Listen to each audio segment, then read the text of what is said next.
আসসালামু আলাইকুম। আপনারা দেখতে পাচ্ছেন কেজিতে 130টা থেকে 40টা পিস এক কেজিতে অরিজিনাল থাই জাতীয় পাঙ্গাস মাছের পোনা।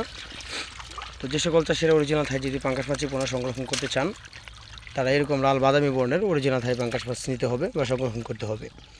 আর এই মাছগুলো লম্বা আকৃতির বয়লা পাঙ্গাস নামে পরিচিত। এরগুলো লাও নেটা থয়ে রে বড় নেটা থয়ে দাও। তো দেখতে পাচ্ছেন আমরা 1 কেজি মাছ মেপে মাছগুলো টালি করা হচ্ছে বা কতগুলো পিস কেজিতে হয় সেটা দেখার জন্য। 1 2 2 2 3 3 4 4 5 5 6 6 7 7 7 8 8 9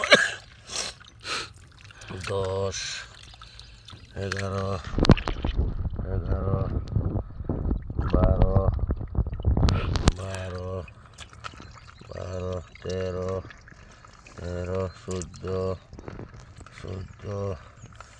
14 15 15 15 16 17 17 18 18 19 19 20 20 21 21 22 22 23 23 24 24 25 25 26 26 26 27 27 28 28 29 29 30 30 31 31 32 32 যুগ